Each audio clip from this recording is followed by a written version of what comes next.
que es el derecho de don Andrés Ollero Tasara.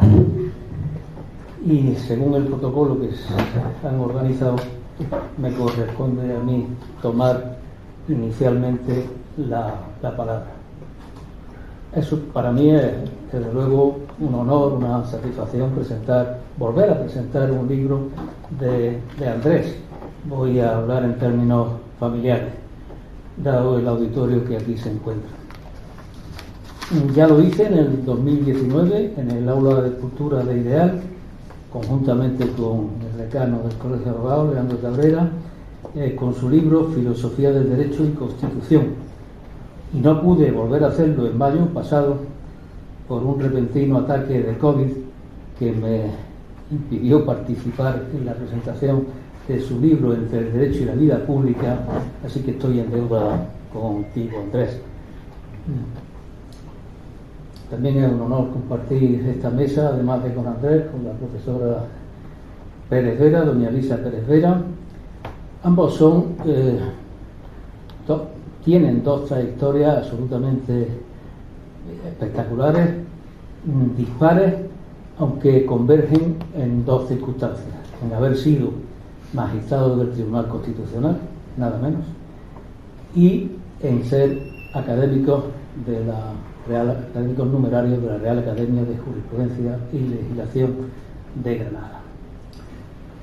Es una responsabilidad para mí hacer esta presentación, porque creo que es una cierta temeridad que un abogado, 55 años de ejercicio profesional, dedicado a la práctica del derecho y nunca al estudio, a la investigación, ni a la especulación filosófica, pues hable de un libro de filosofía o de teoría general de derecho.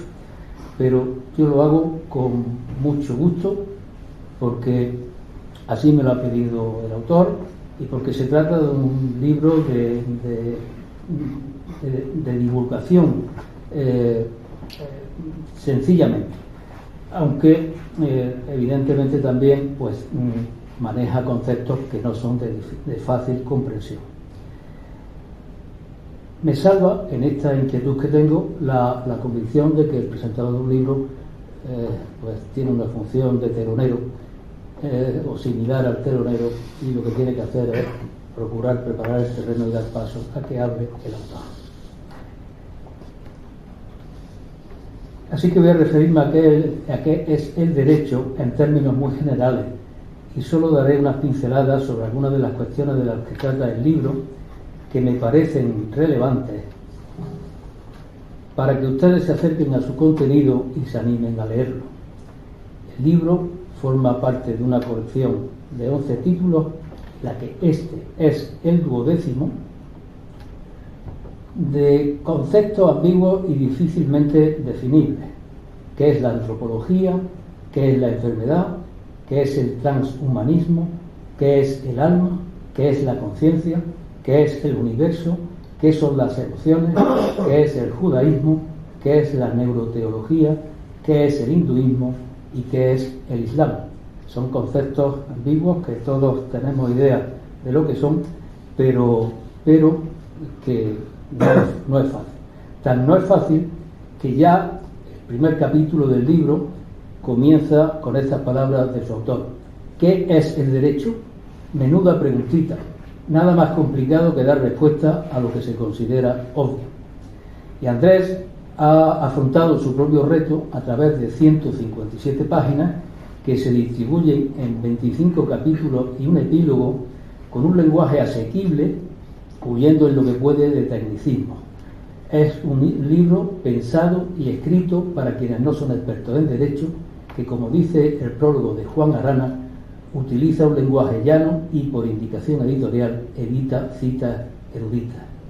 Parte, como es natural, del amplio conocimiento del derecho que tiene en su condición de filósofo del derecho, que ha dedicado su actividad profesional a la investigación y a la docencia.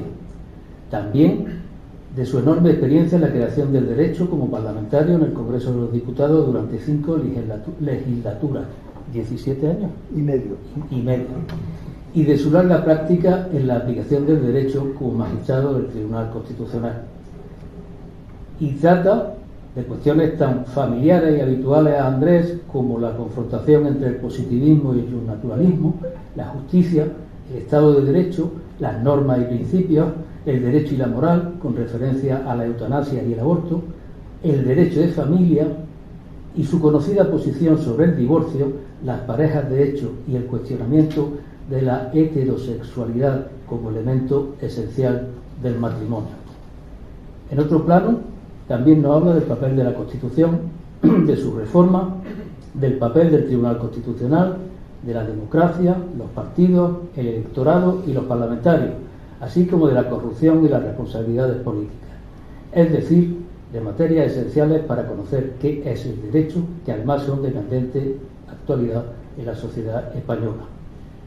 Para mí, el núcleo central del libro lo constituye la defensa del justnaturalismo, siguiendo la línea de pensamiento de Andrés que todos conocemos. Desde las primeras páginas se declara justnaturalista. No comparte que solo se reconozca como derecho al derecho puesto, el derecho puesto entre comillas, el derecho positivo emanado de quien está formalmente legitimado para ponerlo. Para él, el derecho positivo es el resultado de un proceso de positivación en el que el legislador no es el único en intervenir, porque existen unas exigencias jurídicas prepositivas, unos principios jurídicos no concretados normativamente que condicionarán la interpretación de las leyes. Y utiliza como ejemplo la Constitución alemana, que al distinguir entre derecho y ley está reconociendo esas exigencias jurídicas prepositivas. Andrés se define como justnaturalista consciente porque entiende que los juristas se dividen en dos grupos, los que son conscientemente justnaturalistas y los que lo son inconscientemente. Espero que nos lo explique un poco más. Sostiene que el derecho positivo, sin el derecho natural, estaría carente de toda justificación, sería mera fuerza, que existe una realidad jurídica objetiva y verdadera, la dignidad humana, que sustenta el consenso democrático que legitima el derecho. Y nos aclara que esa realidad jurídica objetiva no tiene nada que ver, al contrario, es ajena al histórico trasfondo religioso del justnaturalismo de siglos de cultura cristiana, que hoy considera que constituye una carga en un planteamiento decididamente laico. Dice literalmente: no cultivo nostalgia alguna sobre las alianzas entre el trono y el altar.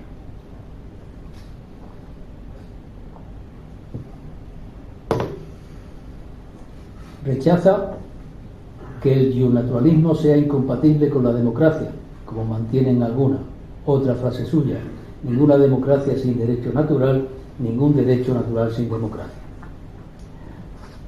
Tras dejar patente su rechazo al escepticismo, que afirma la inexistencia de cualquier verdad, y también al dogmatismo, que considera poseerla y aspira a imponerla, defiende que una actitud propiamente filosófica invita a una búsqueda de la verdad siempre inacabada, porque su contenido es inagotable.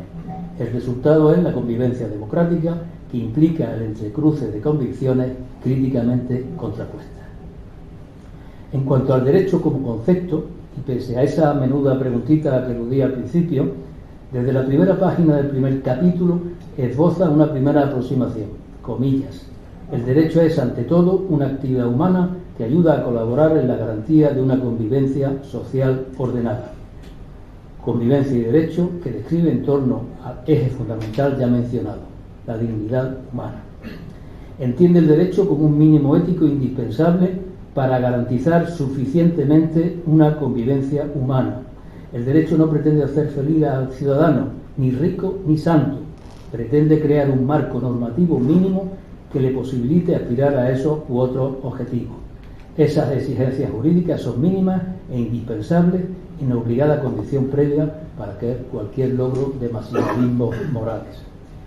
Mantiene su conocida teoría de que el derecho no es un conjunto de normas, sino su sentido una vez interpretado, en línea con lo que prescribe el artículo 3.1 del Código Civil, de forma que para que un texto objetivo cobre sentido es inevitable interpretarlo subjetivamente. Asimismo, que las normas no solo requieren interpretación cuando son claras, sino que por el contrario, cuando se afirma que una norma es clara, es porque consciente o inconscientemente ya la hemos interpretado. Nos habla de los valores superiores del ordenamiento jurídico que consagra el artículo 1 de la Constitución, fundamentalmente de la libertad, la justicia y la igualdad.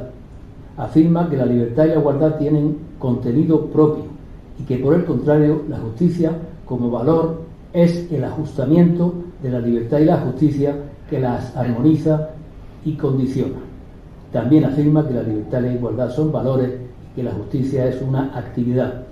Y ese ajustamiento implica la entrada en juego de una antropología, un concepto del ser humano capaz de armonizarla. Respecto a la libertad, considera que hay dos razones que hacen necesario el derecho. La primera es que solo el derecho puede limitar la libertad. No caben restricciones a la libertad que no vengan impuestas por una norma jurídica legítima. Y la segunda, que solo el derecho puede garantizar que la libertad sea sometida a juicio en condiciones de imparcialidad, pues lo contrario conduciría a la arbitrariedad. En cuanto a la igualdad, precisa que ese valor no se conforma exclusivamente con las exclusiones del artículo 14 de la Constitución, sino que además exige tratar desigualmente a los desiguales. Son muy relevantes e indicativas del pensamiento de Andrés sus reflexiones relativas a las relaciones entre derecho y moral. Sostiene que el derecho debe desvincularse de las convicciones morales que deben permanecer en el ámbito de lo privado y no debe ser utilizado para imponer o cambiar el código moral de la sociedad. Su teoría es que toda sociedad necesita establecer un mínimo ético deslindando la frontera entre moral y derecho. El problema está en determinar qué cuestiones deben ser reguladas por el derecho en función de su relevancia pública. El derecho se nos presenta siempre como un mínimo ético que implica plantearse si existen o no exigencias jurídicas objetivas, así como su posible conocimiento racional. El simple hecho de distinguir o de trazar esa frontera implica una opción antropológica, un determinado concepto del hombre y la sociedad, como ya he dicho antes, y eso nos permitirá determinar si el derecho a la vida, por ejemplo, el aborto, la eutanasia, hay que privatizarlo y remitirlo al ámbito del arbitrio individual o si debe considerarse un bien que tiene que ser protegido por el Estado. La posición de Andrés es bien conocida y por eso afirma que el derecho encuentra su lugar en un terreno público que debería ser neutral, por lo que las condiciones morales más polémicas deberían ser obviadas por el Estado. En cuanto al Estado de Derecho, hay un capítulo que titula Estado de Derecho o Derecho del Estado. En él confronta el Estado de Derecho, en el que los poderes del Estado están sometidos a un efectivo control del derecho, con el estatalismo, cuyo trasfondo teórico es el normativismo jurídico, en el que el Estado se presenta como una providencia que cuida de sus súbditos de la cuna a la tumba, absorbiendo toda su actividad y convirtiéndola en actividad pública. Y concluye que lo público no es lo estatal, sino lo social, promocionado y reforzado por el Estado. Por lo que se refiere al Tribunal Constitucional, considera que sus magistrados han de esforzarse por no poner nada, poner en el sentido de crear derecho, pues la suya es una legislación negativa. Su función debe consistir en quitar, eliminar del ordenamiento jurídico aquellos elementos que no respeten el suelo jurídico constitucional sobre los que los poderes han de edificar y moverse. El Tribunal Constitucional no cumple un papel evaluador de lo acertado de las cuestiones que se le someten, sino que se limita a contrastar si ha cumplido con las mínimas exigencias constitucionales, que son el respeto al contenido esencial de los derechos fundamentales y a las estructuras básicas del sistema. Por eso Andrés se muestra tan crítico con la denominada interpretación evolutiva que en algunas sentencias recientes ha aplicado el Tribunal Constitucional, que considera que es mera manipulación contra lege. También se refiere a la democracia, que considera la expresión de la verdad más objetiva de la convivencia social. Volvemos a encontrarnos con la dignidad humana. Esta existe y por consiguiente no puede imponerse nada al hombre en la vida social sin contar con su aceptación. La dignidad es la razón de ser de la democracia, según el autor del libro, que abiertamente discrepa del relativismo, contrario a cualquier intento de proponer valores objetivos. Respecto al funcionamiento de los poderes del Estado, señala un peligro que sitúa en la hegemonía del poder ejecutivo sobre el legislativo, porque esto trastoca el modelo, ya que somete al Parlamento hasta amenazar con reducirlo a mero escenario coreográfico de sus dictados. Otra frase literal de Andrés en el libro es la siguiente: la mayoría parlamentaria arropa con aires de debate convincente la partitura diseñada por el Ejecutivo. Y a propósito del análisis que realiza de los partidos políticos, añade que la opción de nuestro sistema por el protagonismo de los partidos sobre los parlamentarios, en otras palabras, la opción de las listas electorales cerradas y bloqueadas, a diferencia del sistema norteamericano, amenaza con convertir al parlamentario en una mera ficha colocada sobre el tapete, disponible para la estrategia de quienes realmente protagonizan el juego. Tampoco falta en el libro una crítica al electorado, cuando señala que nuestro principal fallo como ciudadanos radica en la incapacidad de ir forjando una clase política que nos represente con dignidad. Estima que falta en los electores el afán de controlar la ética e incluso la estética del político, y sobra la envidia soterrada hacia personas que se consideran inevitablemente aupadas. El último capítulo, y voy concluyendo, que procede al epílogo sobre la enseñanza del derecho, trata sobre la corrupción y las responsabilidades políticas, cuestión tan de actualidad. Andrés afirma que la responsabilidad política excede de la responsabilidad jurídica y se fundamenta en razones de tipo ético y no legal o de mera exigencia judicial, que está basada exclusivamente en razones de confianza y no en el estricto cumplimiento de la ley.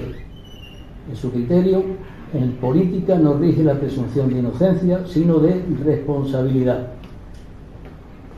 No me extiendo más sobre este tema porque me atrevo a pedir a Andrés que en su intervención sobre este punto tan de actualidad, tan de hoy mismo, se extienda a él un poco en su intervención. El libro tiene mucho más contenido y abarca muchas otras cuestiones. Yo he hecho una especie de vuelo rasante sobre algunas de ellas, no por eso son las más importantes, son las que a mí me ha parecido oportuno destacar en este momento, y por supuesto pues ni están tratadas con profundidad ni con la extensión suficiente. El libro sí que lo hace. Yo espero haber transcrito con fidelidad la opinión de Andrés, y solo he pretendido con mi intervención que acercarle al contenido de lo que contiene del libro y incitarle a su lectura. Nada más, paso la palabra a doña Elisa Pereira. Muchas gracias. Buenas tardes, querido presidente, querido Andrés, queridos amigos, queridas amigas. En una época en la que yo tengo la impresión de que se escribe más de lo que se lee, hacer la presentación de un libro con lo que tiene de incitación a su lectura debería de ir precedido siempre de su lectura reposada, de la reflexión reposada del contenido del libro.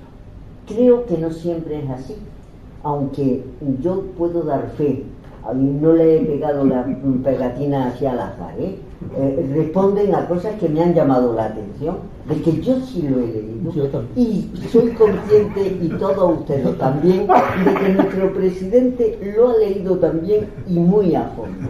Por tanto, es verdad en este caso que la presentación va precedida de la reflexión, pero en todo caso lo que es verdad también es que la presentación de un libro es un acto de amistad, es un acto de amistad entre el autor presentado y el presentador. En mi caso, la amistad con Andrés Ollero procede de muchas décadas atrás, de muchas más de las que querríamos seguro él o yo, y está hecha de admiración, de respeto mutuo, y de muchos debates y mucha discrepancia sobre muchas cosas. Pero eso que debería ser lo normal, el que haya discrepancia entre nosotros, en una sociedad plural en la que nos sentimos tan contentos de estar lejos del pensamiento único, es una raya en el agua en la sociedad actual española, que es plural, ciertamente, pero en la que resulta poco frecuente el que personas que discrepan en tantas cosas puedan coincidir en tantas otras. Y es que vivimos en una sociedad extremadamente polarizada y crispada, hasta términos que a mí me resultan insoportables. Por eso me alegra muchísimo estar con todos ustedes, como me alegró cuando Andrés me pidió que hiciera esta presentación. Y eso que reconozco que la presentación de este libro es difícil porque su contenido es muy denso conceptualmente. Aparentemente tiene la estructura, los más antiguos del lugar se acordarán, y si son francófilos sobre todo, de aquella colección francesa que en donde aprendíamos cosas que eran aparentemente elementales. Bien, este librito tiene la misma apariencia, tiene las páginas que nos ha dicho Rafael López Cantal, y incluso su presentación pretende darnos la idea de que es un libro ligero, que podemos leer con mucha facilidad. Es verdad, eso es verdad, pero no es toda la verdad. Porque aunque es verdad que es un libro que estoy convencida que Andrés ha pensado como destinado a no juristas, es difícil para el no jurista que extraiga todo el contenido del libro, porque el libro está escrito en diálogo con otras posiciones jurídicas distintas de las del propio Andrés. Es lo que tiene de estimulante el libro, en que es un continuo diálogo con posiciones ajenas a la propia concepción del autor. La ventaja que tiene sobre los libros académicos, los tochos académicos a los que estamos acostumbrados, es que su formato ha prescindido de notas y ha prescindido de el encorsetamiento de tener que referirse solo a lo que dice que se va a referir. Pues, por ponerle solo un ejemplo, en el último capítulo, al que se ha referido menos nuestro presidente, sobre la enseñanza del derecho, empieza hablando de la enseñanza del derecho, pero 2 páginas después está hablando de la selección del profesorado universitario, que, bueno, indirectamente tiene algo que ver, pero no es el núcleo duro de la enseñanza del derecho. Son esos excursos los que hacen el libro, en mi opinión, especialmente interesante, porque es verdad que queda muy claro cuál es la concepción de lo que es el derecho para Andrés Ollero y también de lo que no es el derecho, de lo que no puede confundirse con el derecho. Para él, el derecho, nos lo acaba de decir nuestro presidente, es un mínimo ético plasmado normativamente para garantizar la convivencia.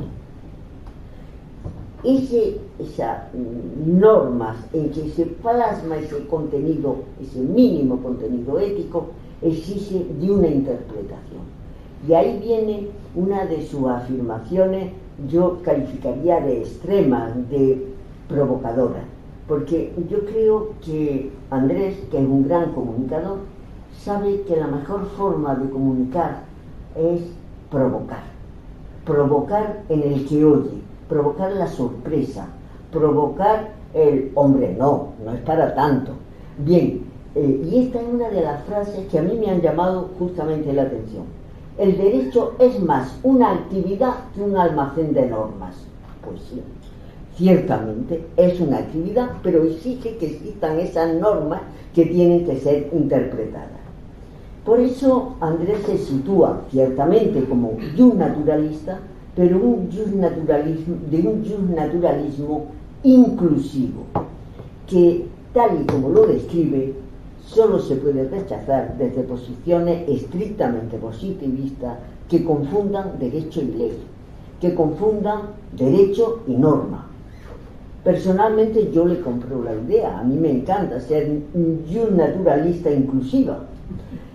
Nacida a la reflexión jurídica de la mano de don Mariano Aguilar Navarro, por la vía de su discípulo Juan Antonio Carrillo Salcedo, que fue catedrático de nuestra universidad, siempre aprendí que el derecho se construye sobre hechos, valores y normas. Don Mariano insistía mucho en la importancia de los valores, por lo que posiblemente lleve razón Andrés en otra de sus frases provocativas. Hay justnaturalistas conscientes y justnaturalistas inconscientes. No sé si estoy pasando de la inconsciencia a la conciencia, por otra parte, sin que sea un parto doloroso. Me siento absolutamente cómoda como justnaturalista consciente. Y es que son esos hechos, valores y normas lo que dotan al derecho de un sustrato ético, moral y político que lo configuran ontológicamente. En este justnaturalismo laico, que además no lo califica así el profesor Ollero, pero creo que no rechazaría el calificativo, el profesor Ollero y yo encontramos muchos puntos de encuentro, o un punto de encuentro en el que es fácil ponernos de acuerdo sobre muchas cosas, aunque no estemos de acuerdo en otras cosas.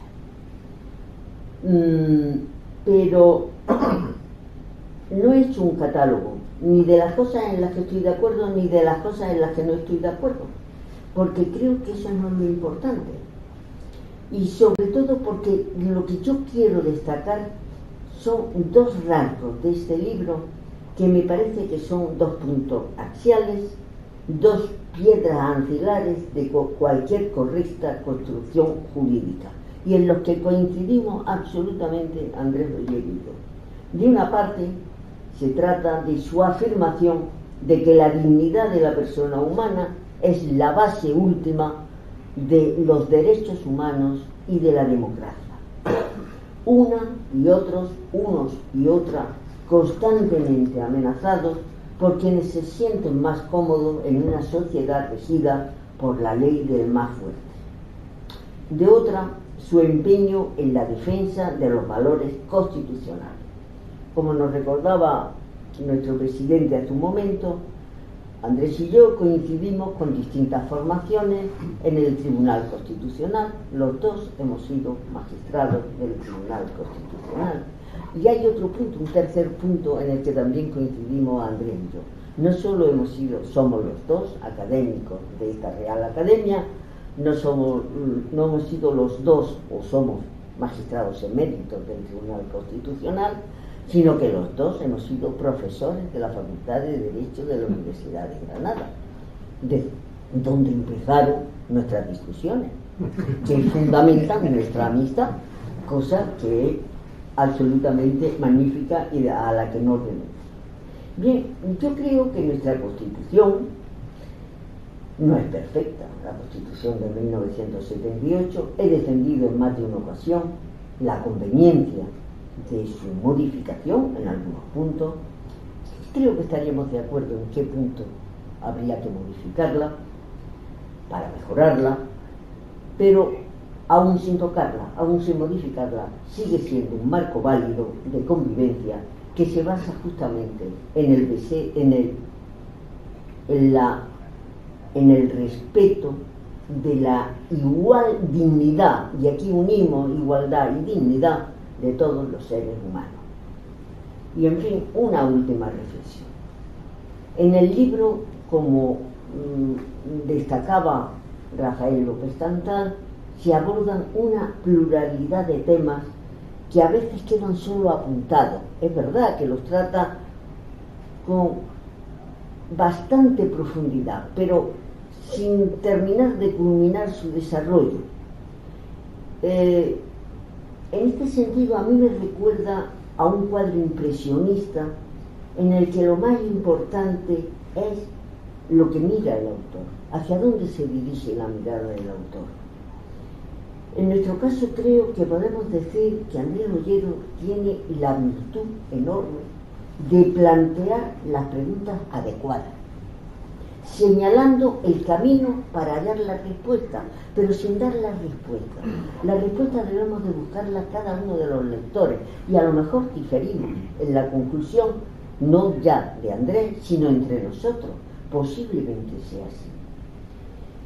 Por ello, sobre todo por lo que tiene de estimulante ejercicio intelectual, les animo a todos a que lean el libro. Les aseguro que merece la pena. El estilo ligeramente irónico del profesor Ollero no oculta la profundidad de sus convicciones, pero anticipa su respeto hacia quienes no las comparten, siempre que sean capaces de razonar su disidencia, lo que no es poco, porque para mí esa es la clave de la convivencia democrática. Así que quedan emplazados a su lectura, porque estoy segura de que su juicio, el de ustedes, le importa y mucho al autor. Gracias, Andrés, por tu propuesta, y gracias a ustedes por su atención. A propósito de ese estímulo a la lectura en el que hemos coincidido los dos presentadores, tengo que decir que la editorial no tiene terminal en Granada y no ha venido a montar un stand, pero que me decía el Andrés que es un poco bisoña, que tiene poca trayectoria la editorial, pero como todo, hoy por internet se puede comprar en tenerlo aquí mañana. Vamos, tiene la palabra Andrés. ¿Quieres que pongamos derechos los sillones que estáis cómodos?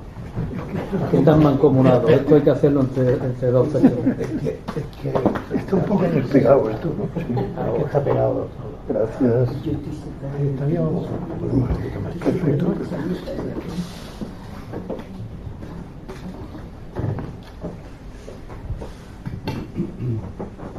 está perfecto.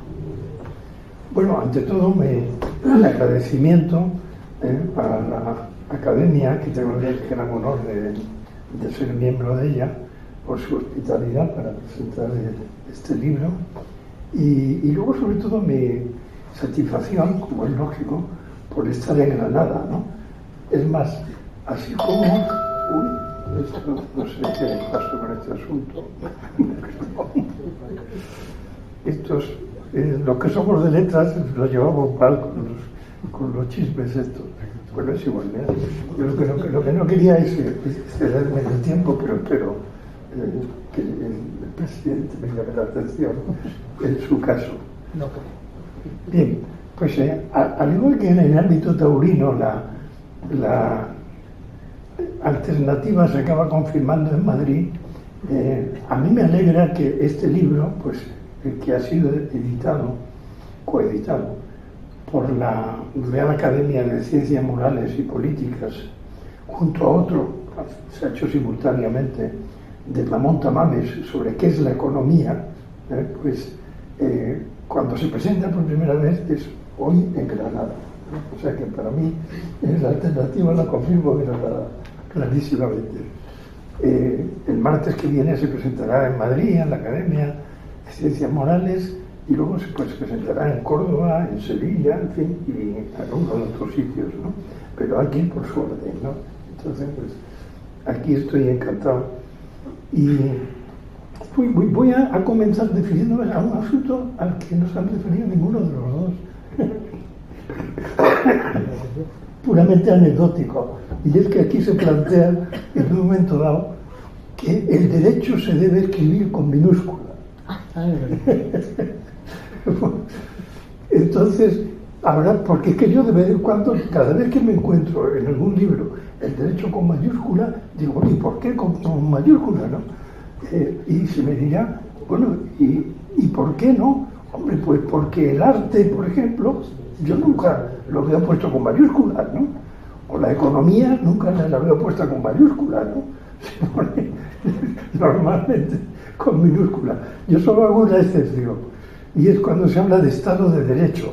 Porque claro, como el Estado va siempre con mayúscula para que no se confunda con el participio del verbo estar, pues entonces hay que dejar claro que el derecho está pensado para controlar al Estado, porque otra de las cosas que aquí se plantea es si realmente Estado de Derecho o derecho del Estado. Y yo creo que para el ciudadano medio, y alguna entrevista que me han hecho lo han resaltado, pues el ciudadano muchas veces entiende que el derecho es una cosa que el Estado utiliza casi siempre contra él, de alguna manera, y a veces a favor de él, ¿no? Pero que en todo caso es una cosa del Estado, por supuesto, ¿no? Lo cual es un error, ¿no? Porque es que el Estado de Derecho quiere decir que el derecho, el Estado se somete a las normas jurídicas, el primero, ¿no? O se debe someter, que esa es otra, porque aquí basta con leer el periódico para que encontrarse con políticos de alto rango que en el fondo presumen de que no se someten, y nos anuncian que ya habrá otro tribunal luego que va a decir lo contrario de lo que ha dicho este, ¿no? Unas cosas que uno dice, caramba, pues esto sí que está muy bien, ¿no? Bien, o sea, el derecho con minúscula, que creo que es una cosa moderada y que consiste en eso, en un mínimo ético. Y lo de mínimo puede decir, puede sonar un poco peyorativo, pero no es peyorativo, porque el maximalismo moral, pues realmente es lo que acaba dando sentido a la vida de uno, ¿no? Pero lo que sí está claro, y a veces dentro del ámbito más cercano a la moral, por ejemplo el clerical, pues no se respeta el derecho, y eso es un disparate, ¿no? O sea, el Papa actual acaba de cargarse un voto propio delante de Dios porque había nombrado a una religiosa gobernadora del Vaticano y no había tenido en cuenta que hay una norma que sigue en vigor que dice que de los dineros del Vaticano solo se habla con los cardenales, ¿no? Con lo cual la buena señora iba a gobernar el Vaticano sin saber nada de los dineros, ¿no? Lo cual el asunto era prometedor, ¿no? Entonces afortunadamente tenemos ahora un papa que es jurista y yo respiro, ¿no? Porque bueno, menos mal, porque aquí sin el mínimo ético, el máximo ético puede desbarrar, ¿no? O sea, es un asunto que conviene no olvidar, ¿no? Bueno, aquí se habla mucho de naturalismo y me ha encantado que Elisa se considere naturalista inclusiva. Me ha encantado, entre otras cosas, porque es la primera vez que oigo a alguien que esté de acuerdo conmigo en eso. Porque para los naturalistas de toda la vida, yo no soy un naturalista. O sea, hay un señor por ahí que se considera el dueño del rótulo que dice que yo no soy un naturalista porque soy demócrata. Pues evidentemente soy demócrata, por claro que sí. Mariano. Mariano. Se llama Miguel. Tengo el nombre precioso. Su jurídico militar, sí. Pero vamos, con un gran ámbito de resonancia. Entonces, yo en alguna ocasión he presentado una ponencia en la Academia de Ciencias Morales preguntando, ¿cabe todavía ser yo naturalista? Porque es que, en serio, llega un momento en que yo no sé si yo soy naturalista o no, y tampoco me va en ello la vida. O sea, yo simplemente intento explicar el derecho como lo veo. Miguel Ayuso, ¿no? Sí, intento explicar el derecho como lo veo y para lo que a eso se dedica la filosofía del derecho, ¿no? Y bueno, pues ya se ha dicho esa frase que en efecto es provocativa. Los juristas se dividen entre los que son naturalistas conscientes o inconscientes, y solo añadir, hombre, y yo puestos a ser de un naturalista, prefiero serlo conscientemente. Que creo que es lo más lógico, ¿no? Y eso, ¿por qué lo digo? Bueno, aquí hay un capítulo de los primeros que dice: solo es derecho el derecho positivo. Lo suscribo. O sea, para mí la filosofía del derecho es filosofía del derecho positivo. O sea, yo por lo menos, por eso para mí ha habido un antes y un después en mi modo de entender la filosofía del derecho, que ha sido la Constitución. Porque la Constitución me ha permitido, pues, hacer filosofía sobre un derecho que yo lo consideraba como tal. Mientras que, sin embargo, a mí no se me ha ocurrido hacer filosofía sobre las leyes fundamentales anteriores, ¿no? Porque no me lo tomaba en serio el asunto, simplemente, ¿no? Entonces, bueno, pues a partir de ahí he tenido una posibilidad de ocuparme de lo jurídico en ese sentido, ¿no? Yo estoy de acuerdo en que solo es derecho positivo, solo que inocentemente, por supuesto, pues hago una pregunta: bueno, ¿quién pone el derecho?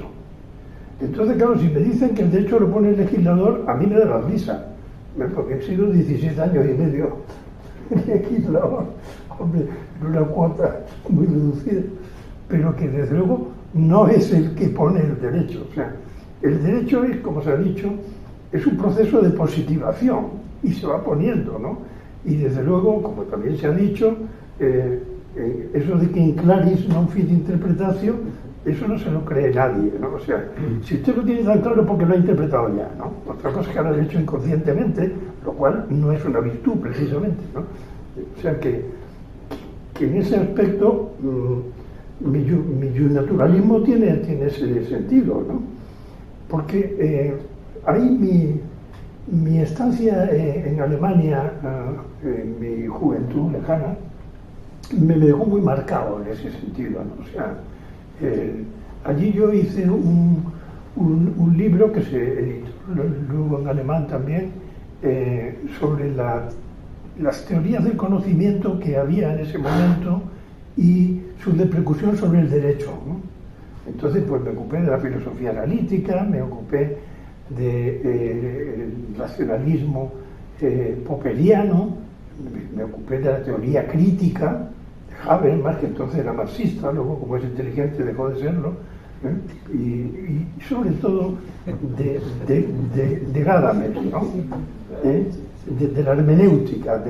Y entonces yo volví de esa estancia allí, que me fue muy provechosa, volví con la idea clara que el derecho es interpretación, y por tanto el que acaba poniendo el derecho es el último que lo interpreta, el que genera la llamada cosa juzgada. Bueno, pues ahí termina el asunto, ¿no? El que da firmeza dentro de todo ese proceso de positivación en el que la ley, como es lógico, pues tiene un protagonismo, pero no hasta el punto de que se pueda identificar derecho y ley. Que, por cierto, lo de los naturalistas inconscientes, pues los juicios de Nuremberg tuvieron en el ámbito europeo una incidencia similar al de la transición democrática en España, ¿no? Y es decir, como dice la ley fundamental de Bonn, que ahora ya en Berlín, la capital, pues decir que el Estado está sometido al derecho y a la ley. Por tanto, no solo la ley, es un poco la rutina que tenemos, que nuestra Constitución dice que el juez está únicamente sometido al imperio de la ley. El juez conservado, no, sometido al imperio del derecho también, que es algo distinto. ¿Por qué es distinto? Pues porque, y por eso no es un almacén de normas, porque junto a las normas existen los principios, y los principios además no son, como dice el Código Civil, postlegales, como una fuente secundaria. Los principios son prelegales. El artículo 1 de la Constitución, la libertad y la igualdad, eso es prelegal, y no es una norma, son principios. Y lo que suelo decir luego de la justicia, ¿qué es la justicia? La justicia no es como la libertad y la igualdad, que en el fondo son dos conceptos, ¿no? La justicia no es un concepto, es una actividad.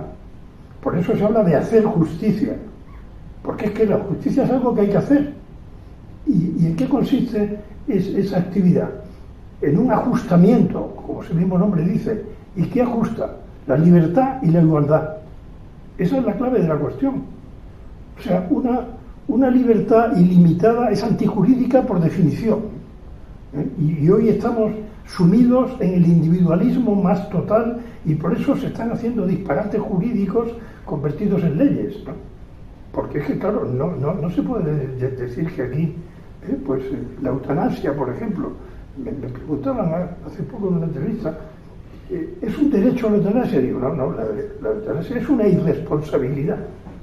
Hombre, entre otras cosas porque es que los mismos holandeses que se lo han tomado muy en serio, pues te hacen un nuevo estudio y te dicen que más de 1000 señores se han ido al otro mundo sin haberlo pedido. Claro, porque es que las normas son generales, mientras que la argumentación en favor de la eutanasia del San Pedro de turno, pues esa argumentación está pensando en un caso concreto, pero usted no puede, para resolver un caso concreto, generalizar y normalizar una conducta que es antijurídica. Entonces, pues esas son cuestiones que salen a reducir aquí, como es lógico, ¿no? Luego también ha salido a reducir de pasada lo religioso. Hombre, yo no tengo fama de pagano, las cosas como son, ¿no? Pero sin embargo, yo cuando, no sé por qué además, porque soy andaluz y los funerarios no es lo mío, precisamente, pues no sé por qué, pero cada vez que había que hablar de la eutanasia yo era el portavoz, ¿no? Y tenía que salir allí a hablar de la eutanasia. No se me ha ocurrido hablar de ningún santo padre ni de alguien que se le parezca, ¿no? He hablado de Hobbes, he hablado de Habermas, o sea, y además lo he resaltado, he dicho, es que no necesito hablar de elementos religiosos para defender el mínimo ético. O sea, en todo caso, para defender el maximalismo moral, pues sí, que desde luego me haga falta, ¿no? Pero para eso otro no. Entonces, es más, yo creo que es que aquí hay un problema, y es que durante siglos, y muy especialmente en nuestro caso, durante la fase de la dictadura, pues la religión en el ámbito jurídico dotaba de una autoridad arrolladora, ¿no? Hoy día es todo lo contrario. Hoy día cualquier cosa que uno proponga que suene a religioso, pues se llega a la estupidez, ¿no? A la estupidez de que los colegios mayores tienen que ser mixtos. ¿Por qué tienen que ser mixtos? O sea, no podrán ser como le dé la gana a la gente, ¿no? O por ejemplo, que la educación diferenciada no se le puede dar dinero, ¿no? Pues sí, ¿por qué no? Cuando además hay muchos países por ahí que no tienen fama de ser muy devotos y que sin embargo pues tienen escuelas de ese tipo, porque a lo mejor incluso han estudiado que, sobre todo para las niñas, es más positivo el asunto, en ese caso, porque está estudiado así, ¿no? Bien, en ese sentido, por tanto, pues desde luego aquí de religión se encontrará poco, y ya te digo porque no, yo aquí no pretendía hacer un striptease personal, sino simplemente hablar del derecho, que es de lo que se trata ahora, ¿no? La relación entre derecho y moral me preocupa mucho y además, en el fondo, me lleva un poco casi a la risa, ¿no? Porque claro, el positivismo clásico, lo que algunos llaman ya el paleopositivismo, pues decía que la clave estaba en la distinción entre el derecho y la moral. O sea, si uno quiere hacer teoría del derecho, tiene que hacer teoría del derecho y olvidarse de la moral. Muy bien. Una cosa es el ser, que sería el derecho puesto, por el que manda, claro, y otra cosa sería el deber ser, y allá se la apaña usted con el deber ser, que eso sería del mundo moral, ¿no? Bien, bueno, pero es que llega un momento en que el señor Hart, que no es nada devoto, en principio no lo era, pues dice, vamos a ver, seamos realistas, o sea, a la hora de la verdad, aquí a la hora de interpretar una norma, hay una especie de zona sólida, ¿no? Donde hay poca capacidad de discrepancia, pero luego hay un entorno muy opinable, ¿no? Lo curioso es que ese entorno dice que es que el juez aporta elementos morales. El juez no aporta elementos morales ninguno. O sea, el juez aporta elementos jurídicos. Lo que pasa es que como usted tiene prohibido hablar del derecho natural, Pues claro, si dices un juicio jurídico, quiere decir que hay un derecho que no es un derecho positivo, sino prepositivo. Ese es el problema de usted. Pero no me diga usted que el juez hace juicios morales, lo que faltaba, ¿no? O sea que los positivistas acaban diciendo, los positivistas que no son inclusivos, porque hay positivistas inclusivos, son los que han comprobado esa situación cómica y dicen, no, muy bien, hay elementos jurídicos que no están puestos, pero es que además sin ellos no hay manera de funcionar.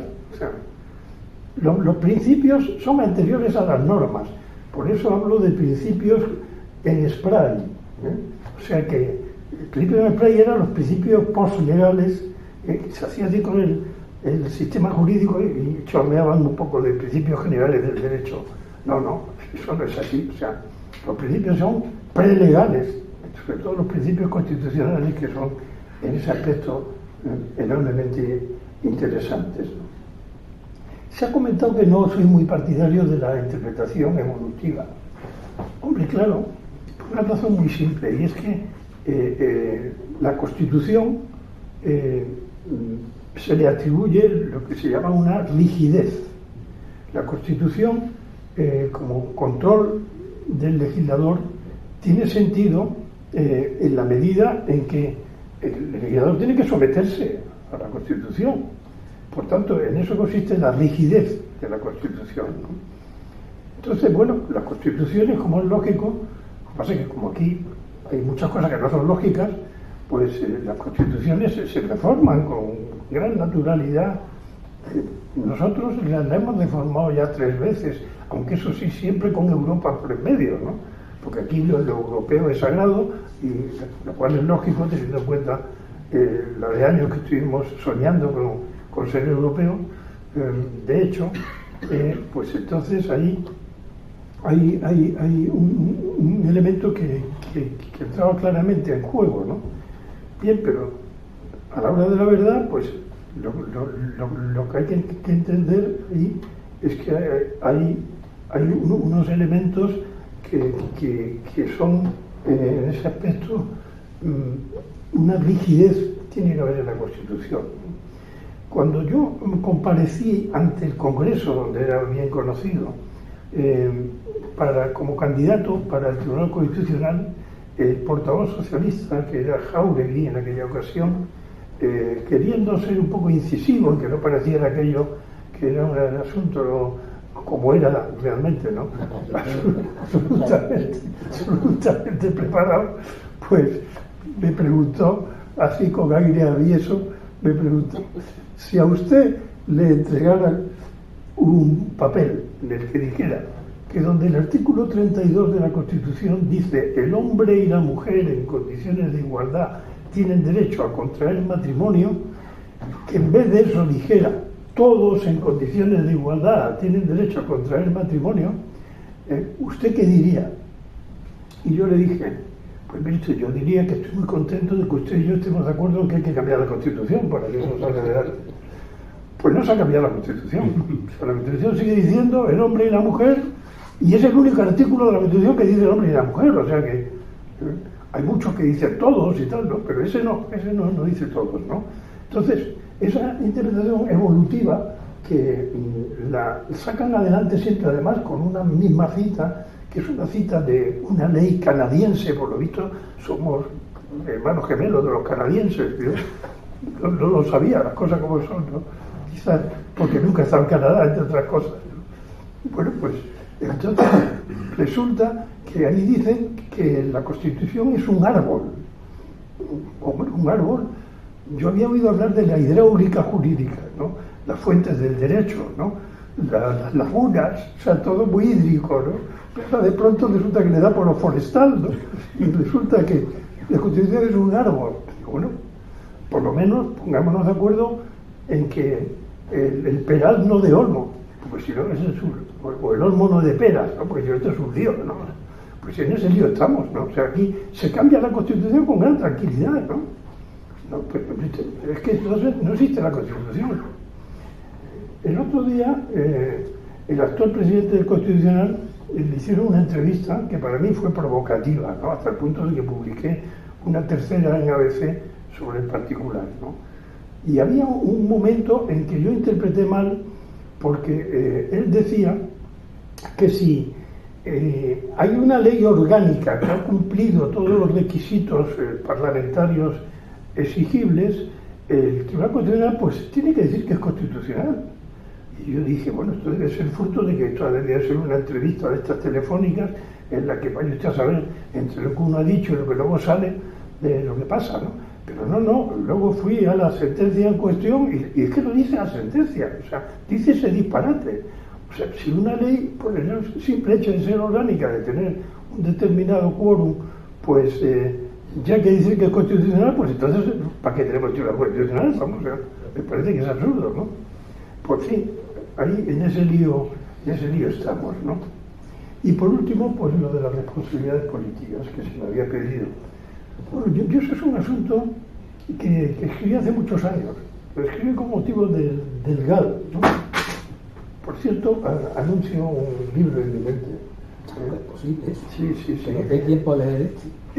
Está escrito ya, sí. Está escrito ya y es un libro, porque es que estoy escribiendo desde hace algún tiempo recuerdos, ¿no? de mi azarosa vida, y entonces pues concretamente hay una legislatura que es la del 93 al 96, que es la última de Felipe González, que me parece enormemente paralela a la que estamos viviendo ahora, ¿no? Una sensación de fin de ciclo, altas autoridades en la puerta de la cárcel, en fin, Roldán haciendo de las suyas, etcétera, ¿no? Por otra parte, en el Partido Popular, pues, sin ir a Almería, pues también ha pasado, o sea que desgraciadamente es el tipo de política que tenemos ahora mismo, ¿no?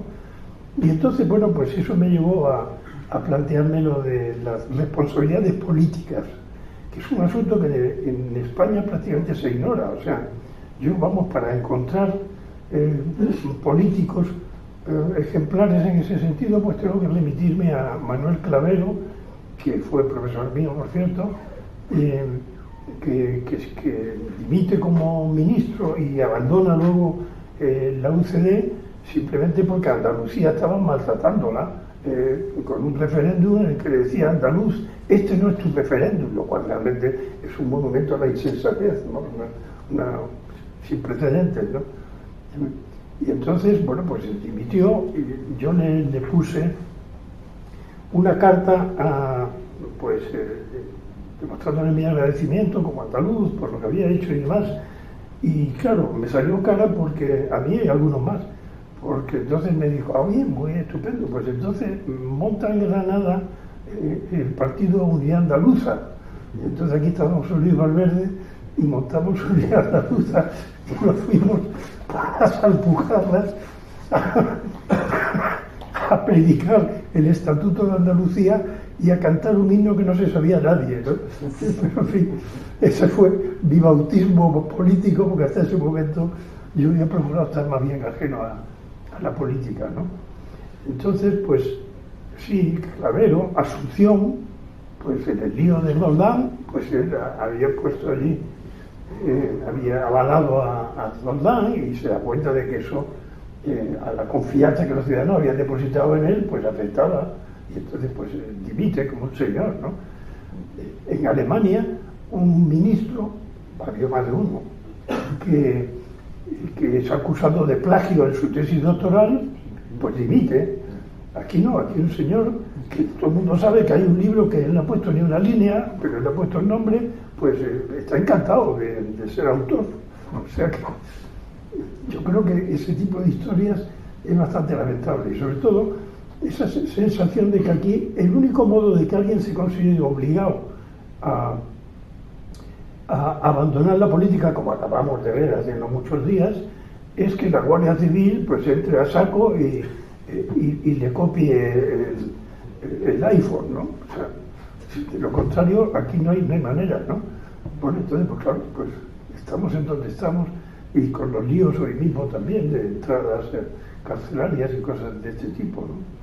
En fin, de esos temas y de otros muchos, pues se habla en este libro, que además tiene una característica, y es que, y ya es el segundo que ocurre, yo mis dos últimos libros no se me habían ocurrido a mí, o sea, me los pidieron, el de Entre el Derecho y la Vida Pública, que es una colección de trabajos ya publicados en revistas, por ahí sueltos y demás, pues ese me lo sugirieron, esa colección de Aranzadi, y muy bien, pues me dediqué bastante tiempo a tener que ahormar todo eso. Y pues ha sido esta editorial la que me presentó esa posibilidad, bueno, y me pareció una novedad para mí, porque siempre he escrito tochos con muchas notas a 10 de páginas. Ha habido un colega, el que ha sido de los primeros que leyó el libro, y me ha dicho, oye, me he reído mucho leyendo el libro.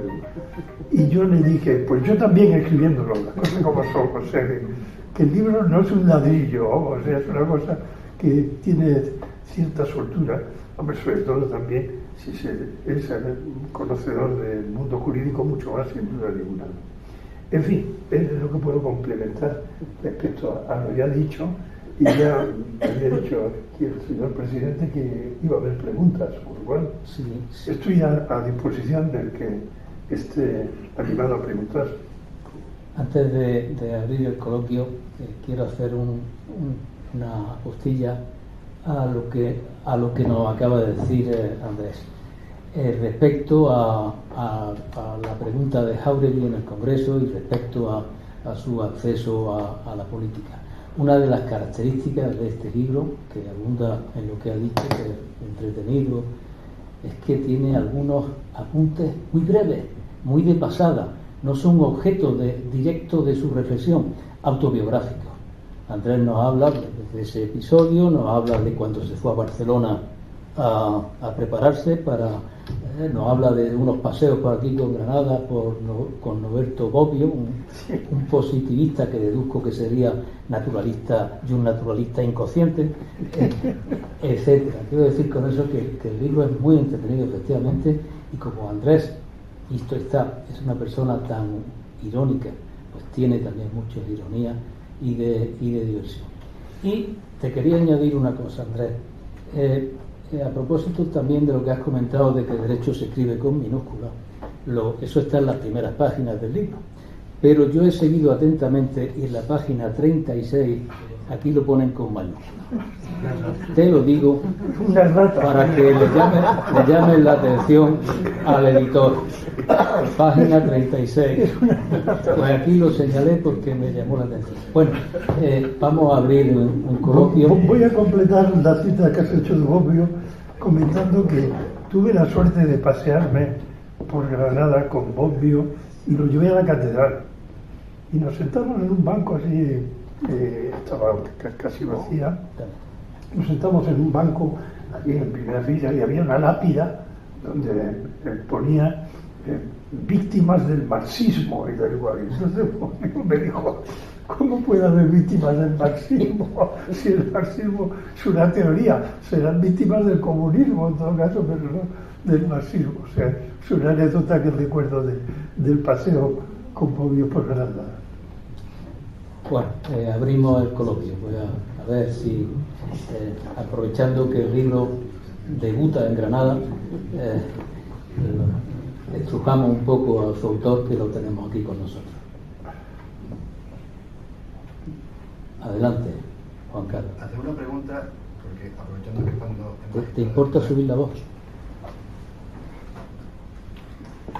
Aprovechando que los magistrados del Tribunal Constitucional y la reflexión que ha hecho sobre lo que ha hecho el actual presidente del Tribunal Constitucional en cuanto a la famosa ley orgánica que modifica, realmente el derecho y la norma, a la hora de explicar los principios, se puede estar actuando y normalizando actuaciones que van en contra de lo que es el derecho para, sobre la base de una malentendida aplicación evolutiva del derecho, modificar por la puerta de atrás con fines políticos la Constitución española.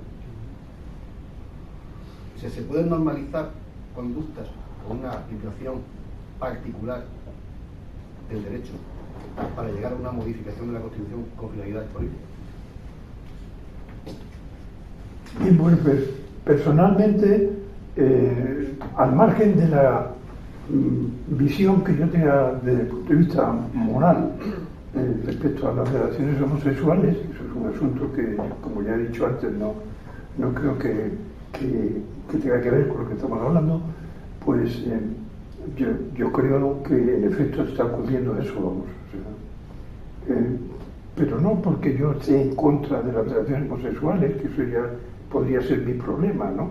Sino porque la Constitución dice el hombre y la mujer. Entonces, por lo menos que se molesten en cambiar la Constitución, ¿no? Hace poco también, en una entrevista que me hicieron aquí en Granada, además, pues, antes de ayer, me parece que fue, ¿no? Pues titulaban "La pobre Constitución hace años que está pidiendo una reforma", ¿no?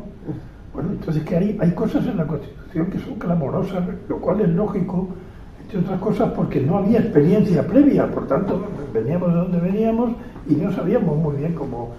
A veces hemos imitado cosas extranjeras, pero sin darnos cuenta de los problemas que llevaban consigo, ¿no?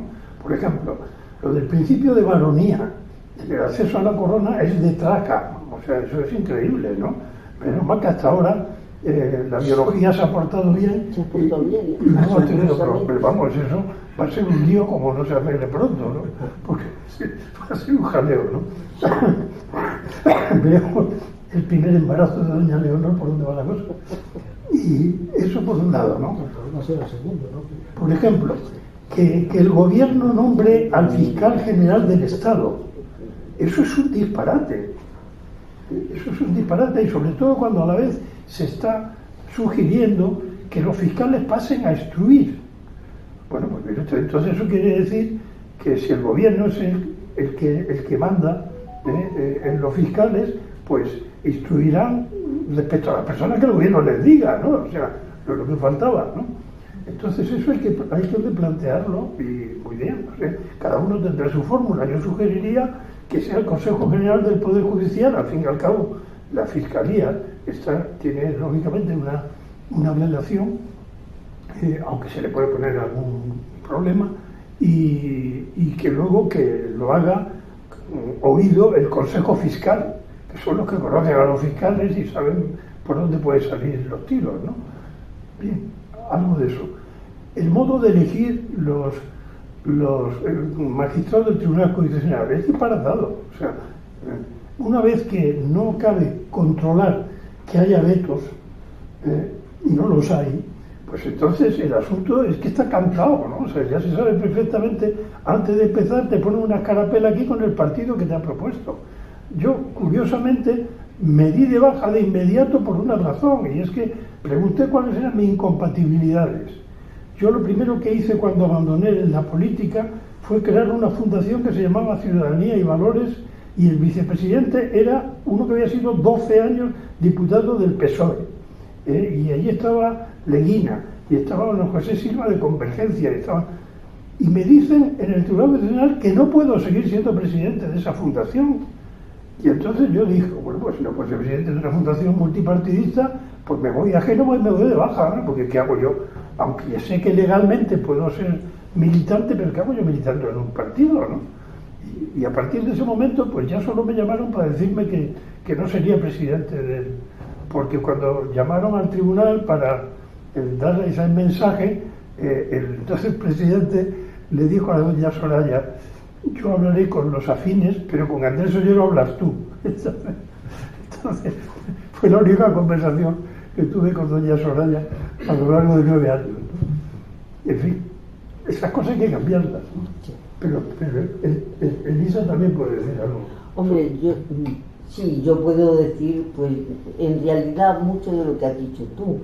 Es decir, a mí me parece que nuestra Constitución, que está bien construida, incluso la forma de designar los miembros del Tribunal Constitucional, no entro en la designación del fiscal general, en el que estoy de acuerdo contigo, que eso tiene que pensarse bien. Vamos a ver, voy a parcelar mi intervención para que se entienda. En cuanto a la reforma a la forma de designar los miembros del Tribunal Constitucional, yo creo que la Constitución lo diseña bien, Lo que pasa es que es un diseño que en la práctica, tal y como se está aplicando, conduce a lo que tú dices. Es decir, que de pronto entra en el tribunal en donde te están diciendo que tienes que ser imparcial respecto de la vida política activa, y vas, como tú dices, con una escarapela diciendo que eres de progresista o conservador, que es lo que nos dice la prensa que somos. A mí me molestaba terriblemente cuando era magistrada el que incluso tipográficamente ponían la composición del Tribunal Constitucional y ponían por una parte los progresistas, por otro los conservadores, y si nos ponían mezclados porque seguían algún otro criterio, unos los ponían en rojo y otros en azul, con lo cual, claro, era algo que te sentía extraordinariamente molesto, porque además en la vida del tribunal, creo que estarás de acuerdo conmigo, esa división que nos atribuyen desde fuera no funciona. Creo que en el 99% de las ocasiones actuamos de acuerdo absolutamente con nuestro criterio y coincidiendo con los que coincidimos jurídicamente, desde el punto de vista jurídico, sin que interfiera para nada nuestras ideas políticas. Yo, de mi estancia en el Tribunal Constitucional, conservo alguna amistad, y entre ellas destacaría siempre la de Vicente Conde Martí de Issa. Nadie dirá de Vicente que es un enardecido comunista. Es uno de los mejores juristas que he conocido, y con él he coincidido, no sé si al 100%, pero desde luego al 99,99% de las decisiones que hemos adoptado en el tribunal. Forma de designar el Tribunal Constitucional: hay que modificarlo en la Constitución, pero no porque esté mal pensada en la Constitución, sino porque, como tú dices en tu libro, el derecho es cómo se aplica, es la interpretación, y como se está aplicando mal. Y cuando se ha modificado en la ley algún extremo de cómo se modifica, ha sido un fracaso total, porque rápidamente los verdaderos actores de la vida política española, que son los partidos políticos, le han dado la vuelta y han conseguido que de nuevo sean ellos los que designen. Me estoy refiriendo concretamente a la designación de 2 magistrados por el Senado, en que se dijo: no, aquí no deben de ser los partidos, tienen que ser una representación autonómica, de la autonomía. Buena gana. Pues sí, al final la autonomía del Partido Popular proponen uno, la del Partido Socialista proponen otro, es decir, que no se ha logrado nada. La intención era buena, sin duda era buena, pero la aplicación desastrosa. Ahora, nosotros tenemos en común los dos algún otro asunto que no ha salido a relucir, y es que los dos hemos sido ponentes de la sentencia del aborto. Ah, sí, es verdad, los dos fuimos ponentes. Exactamente. No. En mi caso, voy a contar mi caso. En mi caso hay por ahí, en ambientes clericales, hay una pintoresca acusación, y es de que yo no moví un dedo para que saliera la sentencia del aborto, ¿no? Y simplemente el problema era muy simple, y es que yo tenía 3 votos, o sea, no tenía 7 votos como todo el mundo daba por hecho que tenía 3 votos, y había una serie de señores propuestos por el Partido Popular que decían que el aborto a plazos, pues que eso era constitucional, y yo no estaba dispuesto a firmar la sentencia en esos términos, punto, y se acabó, ni yo ni otros dos, ¿no?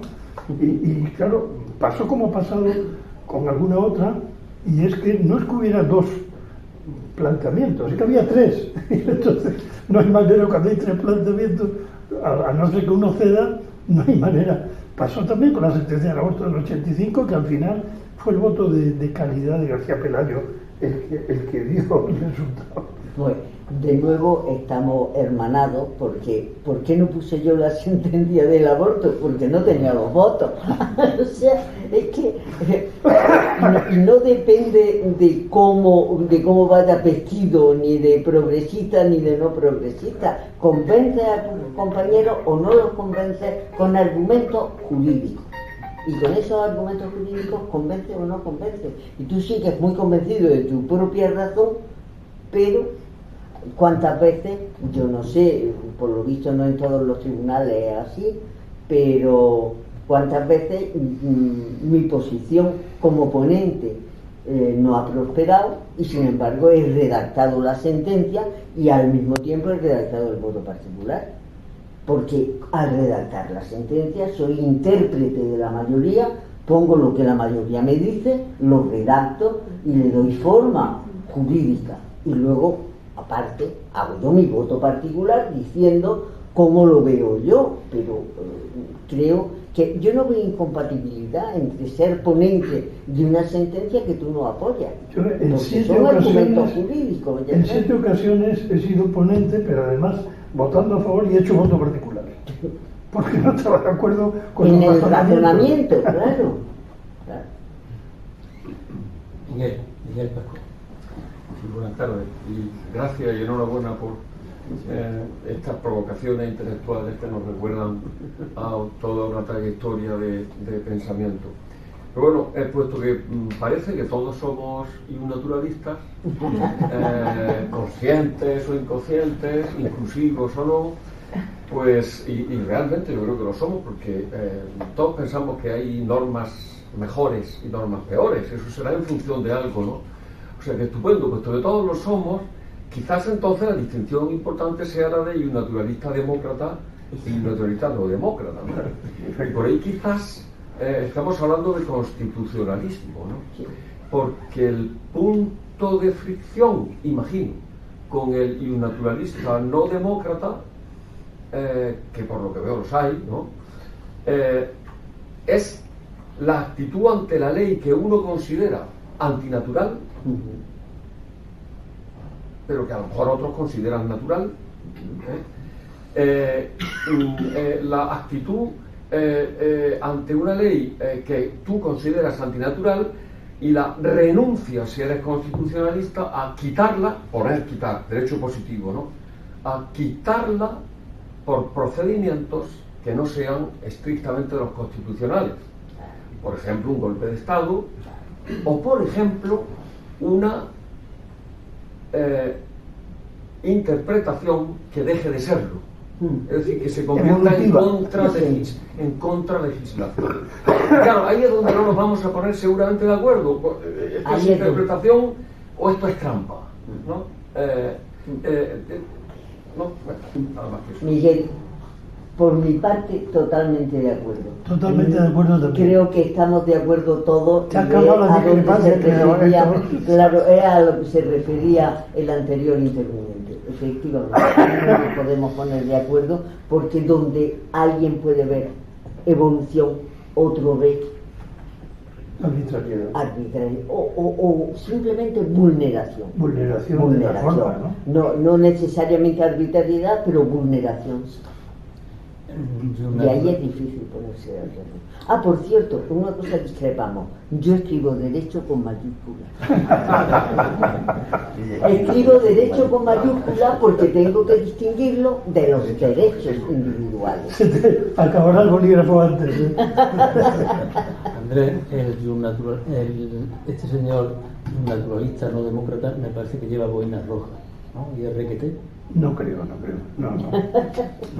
Miguel Ayuso no es. No creo que sea requete. ¿Sí? ¿Puede leer? No sé, yo, vamos, no lo conozco. A propósito del comentario que no quiere decir el nombre, yo lo he buscado. Sí. ¿Es Miguel Ayuso? Sí, Miguel Ayuso, según las fuentes que yo he consultado, puede que sí, es requete, puede que sí. con lo cual no tiene nada de extraño que coincida. Vamos, sí sé que por sus ideas no fue ascendido a general. ¿Qué opináis, ambos, a propósito de las etiquetas, de descendiendo fuera del ámbito del Tribunal Constitucional, me voy a los jueces, al Poder Judicial, de las asociaciones judiciales, de su misma existencia y de sus vínculos con los partidos políticos, por lo menos vínculos ideológicos. Contesto yo porque no me lo he planteado nunca, y por tanto puedo expresar mi perplejidad sin manipulación previa. No me lo he planteado directamente, pero me producen desconfianza. Me parece contrario a la naturaleza judicial la asociación judicial. Yo, como me molestaba terriblemente en el Tribunal Constitucional, ciertamente no formamos parte del Poder Judicial, pero nuestra función se asemeja o se aproxima a la función jurisdiccional. Yo, el asociacionismo me recuerda demasiado al partido político, a los partidos políticos, y creo que los partidos políticos son indispensables en la vida pública, pero pueden tergiversar muchísimo el debate público. Yo personalmente, claro, hay que tener en cuenta que los funcionarios pues tienen los mismos derechos que los ciudadanos en general.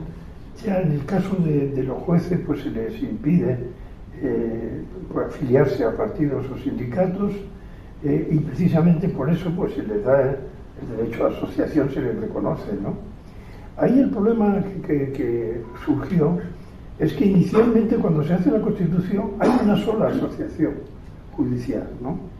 Y claro, esa unidad se rompe, y como consecuencia pues llega un momento en que esto, además hay mucha leyenda, porque hay datos que son claros y conocidos. O sea, hay quien dice, por ejemplo, bueno, pues que esto es un asunto de una pelea entre el Partido Popular y el Socialista, ¿no? Un momento, o sea, el Partido Socialista en 1985 envía al Congreso un proyecto de ley orgánica del Poder Judicial, en el que no solo dice que los jueces elijan a los jueces, dice cómo se hacen las papeletas. Ese era el proyecto. Y aparece un señor que se llama Vandrés, que no representaba a media España precisamente, sino a un partido mínimo, mínimo ético, pero mínimo. Y este señor se le ocurre decir que no, que hay que ser muy demócratas y que sean las cámaras las que elijan, ¿no? Bueno, y entonces, pues, se lleva al Tribunal Constitucional, y el Tribunal Constitucional hace una sentencia que yo creo que es la más absurda que ha hecho en su historia, en la que dice lo siguiente: primero, que si la elección por las cámaras refleja el juego de las fuerzas políticas allí existentes, eso es inconstitucional. Y dice a continuación incluso que sería bueno que esa ley se cambie, cosa que no ha dicho el Tribunal Constitucional nunca en ninguna sentencia, porque no es su función. La función no es evaluar las leyes y decir esta es mejor o peor que la otra, es decir, es constitucional o no es constitucional. Y luego, sin embargo, en el fallo, pues en el fallo dicen que, bueno, que como de todas maneras, por el momento, no estamos en condiciones de decir si eso ha pasado o no, pues que es constitucional, ¿no? Y ahí estamos embarrancados todavía, ¿no? Cuando con lo que se pretendía, con la enmienda Vandrés, y hace que fervorosamente el Partido Socialista la haga suya, es claramente sobre representar a lo que hoy se llama jueces y juezas para la democracia, ¿no? Claramente, o sea, porque no solamente porque sea mayoritaria la APM, sino porque los que son mayoritarios son los no afiliados, pero los no afiliados pues acaban votando a la APM, o sea, al candidato que presenta la APM, ¿no? Entonces, solución del asunto, yo creo que se intentó últimamente, la solución es procurar sobre representar a los no afiliados, o sea, facilitar el número de avales que tenga que presentar uno afiliado para ir al asunto, ¿no? Y ya está, ¿no? Y dejar en paz la cuestión, porque el primer Consejo General, el que presidió Sáenz Doble, funcionó perfectamente, sin ningún problema. Yo digo, hasta tanto no había problema que el propio Partido Socialista mandó un proyecto de ley diciendo que cómo se hacían las papeletas, porque su única preocupación era que coparan, los del Tribunal Supremo coparan la representación en el Consejo General del Poder Judicial, y por eso obligaban en las papeletas a que hubiera una variedad en cuanto a las condiciones de los jueces, y tendría que haber pues, jueces de primera instancia, etcétera, etcétera, en fin, y no necesariamente la cúpula del Supremo, ¿no? Muchas gracias. ¿Hay alguna pregunta más?